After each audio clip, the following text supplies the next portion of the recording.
వేదిక మీద ఉన్న అతిరథ మహారథులు కాంగ్రెస్ పార్టీ నాయకులు అందరూ ఉన్నారు. వెంకట్రావు గారు కూడా ఉన్నారు. మీడియా మిత్రులు వచ్చారు. అందరికీ శిరస్సు వంచి హృదయపూర్వక నమస్కారం. మీకు కొన్ని విషయాలు చెప్పాల్సిన అవసరం ఉంది. 2 సంవత్సరాల క్రితం మీ అందరి దీవెనలతో రామనాసురుడు ప్రభుత్వాన్ని అంతమొందించి ప్రజా ప్రభుత్వాన్ని తీసుకొచ్చుకున్నాం. ఈ ప్రజా ప్రభుత్వం వచ్చిన తర్వాత పేదవాళ్ల సంక్షేమం కోసం, పేదవాళ్ల బాగోగుల కోసం, పేదవాళ్లకి అండదండలుగా ఉంటూ అనేక సంక్షేమ కార్యక్రమాలు పేదవాళ్లకి మీ ఇందిరమ్మ ప్రభుత్వంలో ఇచ్చుకున్నాం. ఆనాడు మీ అందరి దీవెనలతో శాసనసభ్యుడిగా అత్యధిక ఓట్లతో నన్ను మీరు దీవించారు. ఈ ప్రభుత్వంలో ఒక మంచి మంత్రిగా ఉండి మీకు సేవలు చేసే అవకాశాన్ని కల్పించారు. ఈ గడిచిన 2 సంవత్సరాలలోనే మన బారుగూడెం గ్రామానికి 1,47,00,000 రూపాయలతో అనేక కార్యక్రమాలు చేసుకున్నాం. అందుట్లో బారుగూడెం నుండి ఆరెంపల వరకు 72 లక్షలు, అంతర్గత సిమెంట్ రోడ్లు 8 రోడ్లు సుమారు 60 లక్షలు, అదే రకంగా అంగన్వాడీ భవనం 15.5 లక్షలు, ఇలా అభివృద్ధి కార్యక్రమాలు చేసుకున్నాం. ఈ కార్యక్రమాలు నేను చేయగలిగాను అంటే ఆనాడు మీ దీవెన, మీ ఆశీస్సులు, మీ కష్టం.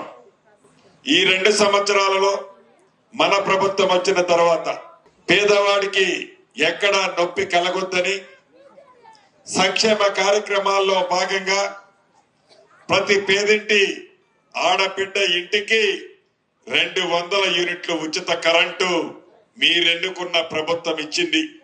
పెద్దోళ్ళు తినే సన్న బియ్యం బువ్వ నా పేదింటి ఆడబిడ్డ తినాలని, నా పేదింటి ఆడబిడ్డ తినాలని ప్రతి పేదింటి ఆడబిడ్డకి సన్న బియ్యాన్ని ఇచ్చాం.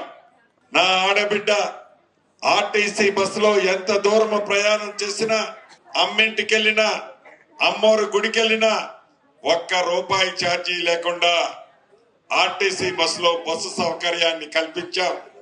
రైతుని రాజు చేస్తామని చెప్పి ప్రభుత్వం వచ్చిన మొదటి 9 నెలల్లోనే 2 లక్షల రూపాయల రుణమాఫీ చేసిన ప్రభుత్వం మీరెన్నుకున్న ప్రభుత్వం.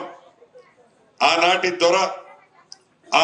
దొర ఒరేస్తే ఉరే అని చెప్తే వరి పండించిన రైతన్నకి, సన్న వడ్లు పండించిన రైతన్నకు మద్దతు ధరతో పాటు బోనస్ గా 500 రూపాయలు క్వింటాలకు ఇచ్చాం. రైతు భరోసా కార్యక్రమం ద్వారా ప్రతి ఎకరాకి 12,000 రూపాయలు ఇచ్చాం. 10 సంవత్సరాలలో రేషన్ కార్డు ఇవ్వకపోతే మీ దీవెనలతో వచ్చిన మన ప్రభుత్వం వచ్చిన తర్వాత అర్హులైన ప్రతి పేద వాళ్ళకి రేషన్ కార్డు ఇచ్చాం. పాత రేషన్ కార్డులో కొత్త కోడలు వచ్చినా, పిల్ల పుట్టినా, మనవడు పుట్టినా ఆనాటి ప్రభుత్వంలో కార్డులో ఎక్కిలే. పాత కార్డులో ఈ పేర్లన్నీ ఎక్కించాం. 10 సంవత్సరాలు పేదోడు ఎదురు చూశాడు. డబల్ బెడ్రూమ్ ఇస్తామని ఎప్పుడు ఎన్నికలు వచ్చినా బొమ్మలు చూపించేవాడు ఆనాటి ముఖ్యమంత్రి. నీ అల్లుడు వస్తే ఆ గదిలో పడుకుంటాడు, నీ కొడుకు కోడలు ఈ గదిలో పడుకుంటారు, ఇంటి ముందు ఆడ కోళ్లు కప్పెడతావు, ఈడ గేదెను కట్టేస్తావని బొమ్మలు చూపించాడే తప్ప పేదోడి కళ నెరవేర్చల. మీరెన్నుకున్న మన ప్రభుత్వం వచ్చిన తర్వాత మొదటి విడత రాష్ట్ర వ్యాప్తంగా 4.5 లక్షల ఇళ్లు ఇచ్చా. మన నియోజకవర్గానికి 3,500 ఇళ్లు ఇచ్చా. మన గ్రామానికి కూడా మొదటి విడత 20 ఇళ్లు ఇచ్చా. 20 ఇళ్లు ఇచ్చా. అయిపోయిందని నేను చెప్పను. రేపు ఏప్రిల్లో 2వ విడత ఇస్తున్నా. మళ్ళీ 3వ విడతిస్తా, 4వ విడతిస్తా. ఇచ్చింది కాకుండా ఇంకా 3 సార్లు ఇందిరమ్మ ఇల్లు ఇస్తా. ఆ శాఖ మంత్రిని నేనే. సుమారు అర్జెంటుగా మన గ్రామానికి ఇవ్వగలుగుతామన్నా ఒక 30 కావాలన్నారు. తప్పకుండా రేపు ఏప్రిల్లో ఇచ్చే కోటాలో మన గ్రామానికి 30 ఇళ్ళు ఇస్తానని ఆ శాఖ మంత్రిగా నేను చెప్తున్నా. ఇల్లు ఇచ్చావు బాగానే ఉందన్నా. ఎప్పటి నుంచో మాకు తెలుసో తెలియకో ప్రభుత్వ స్థలంలో ఇల్లు కట్టుకున్నా పట్టాలి లేదన్నా అని కొంతమంది నా దృష్టికి తీసుకొచ్చారు.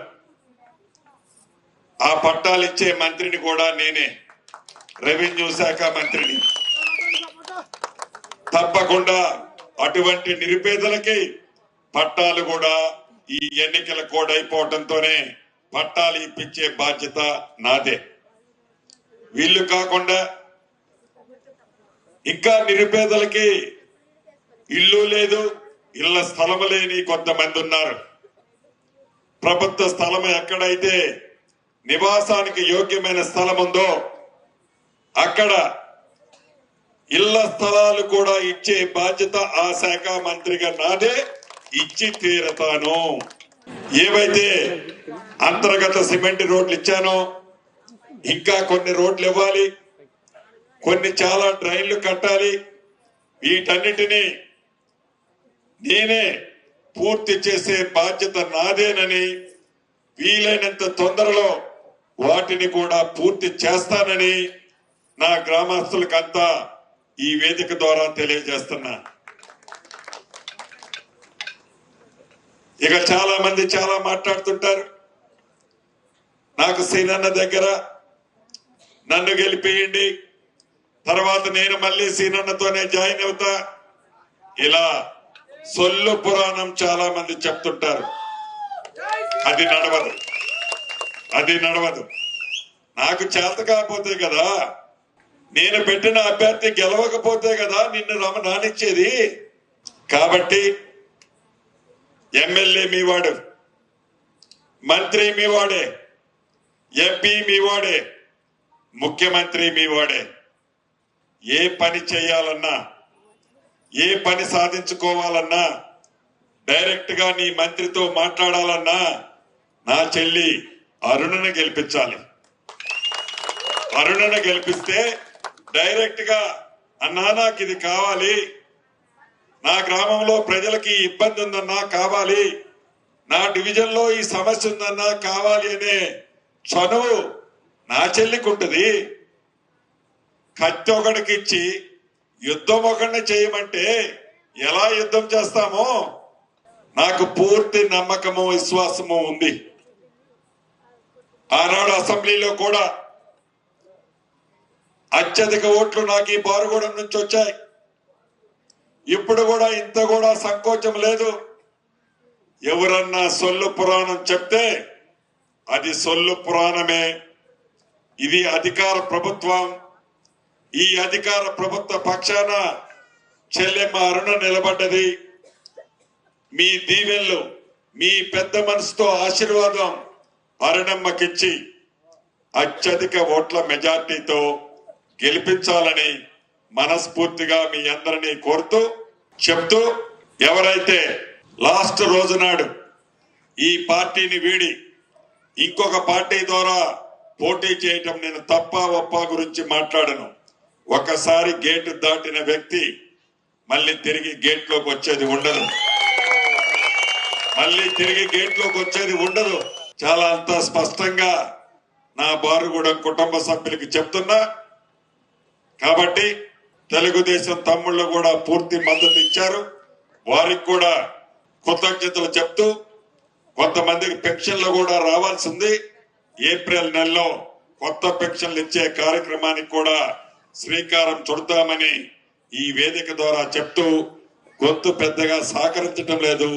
పొద్దుటి నుంచి ఒక 20 సభలు చేశాను. నన్ను క్షమించమని కోరుతూ, మంచి మెజార్టీతో మీ వార్డుని, నా చెల్లిని అరుణని మంచి మెజార్టీతో దీవించి పంపుతారని పూర్తి విశ్వాసము నమ్మకంతో మీ దగ్గర సెలవు తీసుకొని వెళ్తున్నాను. Thank you. ఇక్కడ ఆర్టీసీ బస్సు ఆగట్లేదని కూడా ఇప్పుడే చెప్తున్నారు. రేపటి నుంచే బస్సు ఆగేటట్టు నేను అధికారులకు ఆదేశాలు ఇస్తానన్నా. రేపటి నుంచే ఆగుద్ది బస్సు.